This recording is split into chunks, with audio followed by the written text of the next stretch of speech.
Youth Congress വ്യാജ തിരിച്ചറിയൽ card കേസുകൾ ക്രൈംബ്രാഞ്ചിന് കൈമാറാതെ പോലീസ്. കൈമാറിയത് തെരഞ്ഞെടുപ്പ് കമ്മീഷന്റെ പരാതിയിലെ കേസ് മാത്രമാണ്. നിയമോപദേശവും പോലീസ് അവഗണിച്ചു. കേസ് സംസ്ഥാന ഏജൻസി അന്വേഷിക്കണമെന്നാണ് പ്രോസിക്യൂട്ടർ ഗീന കുമാരിയുടെ നിയമോപദേശം. Roshipal, very good morning. Welcome back to editors breakfast. കുറച്ച് സമയം കാത്തു നിർത്തിയെന്നറിയാം. നമ്മുടെ ഈ വാർത്തയിൽ ഇപ്പോൾ സംഭവിച്ചുകൊണ്ടിരിക്കുന്നത് എന്താണ് ഏറ്റവും പുതിയ വിവരങ്ങൾ? Good morning. ഈ യൂത്ത് കോൺഗ്രസ് സംഘടനാ തെരഞ്ഞെടുപ്പിൽ വ്യാജ തെരഞ്ഞെടുപ്പ് തിരിച്ചറിയൽ കാർഡ് തയ്യാറാക്കിയ കേസിൽ അതിൽ തെരഞ്ഞെടുപ്പ് കമ്മീഷൻ നൽകിയ പരാതിയിൽ മ്യൂസിയം പോലീസ് രജിസ്റ്റർ ചെയ്ത കേസ് മാത്രമാണ് ക്രൈംബ്രാഞ്ചിന് കൈമാറിയത് പോലീസ് മേധാവി. പക്ഷേ അതിൽ ഏറ്റവും പ്രധാനപ്പെട്ട കേസ് മ്യൂസിയം പോലീസ് അന്വേഷിച്ച് ഏതാണ്ട് 7 പേർക്കെതിരെ ചുമത്തിയ 7 പേരെ പ്രതി ചേർത്ത് 6 പേരെ അറസ്റ്റ് ചെയ്ത കേസ്. ആ കേസ് ഇതുവരെ ക്രൈംബ്രാഞ്ചിന് കൈമാറിയിട്ടില്ല.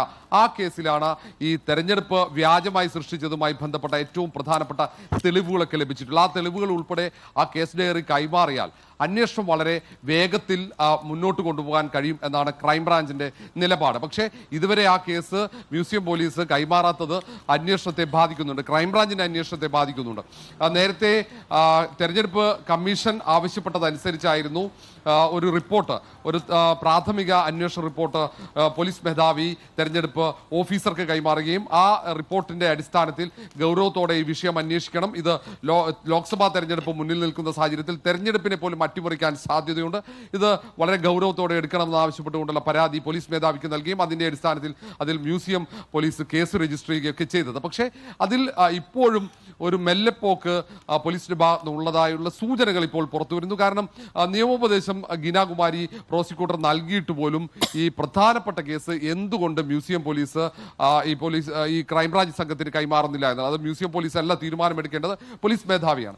എന്താണ് പോലീസ് അത്തരത്തിൽ ഒരു കേസ് ഏറ്റവും പ്രധാനപ്പെട്ട യൂത്ത് കോൺഗ്രസ് സംഘടനാ തെരഞ്ഞെടുപ്പിൽ വ്യാജ തെരഞ്ഞെടുപ്പ് തിരിച്ചറിയൽ കാർഡ് സൃഷ്ടിച്ചതുമായി ബന്ധപ്പെട്ട കേസ് ക്രൈംബ്രാഞ്ചിന് കൈമാറില്ല എന്ന് ഇന്നലെ ക്രൈംബ്രാഞ്ച് അന്വേഷണ തലവനായ ഡിവൈഎസ്പി ജലീൽ തോട്ടത്തിൽ ഇന്നലെ മ്യൂസിയം പോലീസ് സ്റ്റേഷനിലെത്തി സംഘവും ഉണ്ടായിരുന്നു. അതിൽ അന്വേഷണ സംഘം ഉൾപ്പെടെ ഉണ്ടായിരുന്നു. അവർ അവിടെ നിന്നും വിശദാംശങ്ങൾ തേടി, അന്വേഷണ സംഘത്തിൽ നിന്നും വിശദാംശങ്ങൾ തേടി, ഒപ്പം അറസ്റ്റിലായ പ്രധാനപ്പെട്ട പ്രതി ജെയ്സൺ മുകളിൽ നിന്നും വിവരങ്ങൾ തേടി അവർ അന്വേഷണവുമായി മുന്നോട്ട് പോകുന്നുണ്ട്. എങ്കിൽ പോലും അന്വേഷണത്തിന് ഈ പ്രധാനപ്പെട്ട കേസ് കൈമാറാത്തത്, കേസ് ഡയറി കൈമാറാത്തത് ഒരു തടസ്സമായി നിലനിൽക്കുന്നുണ്ട്.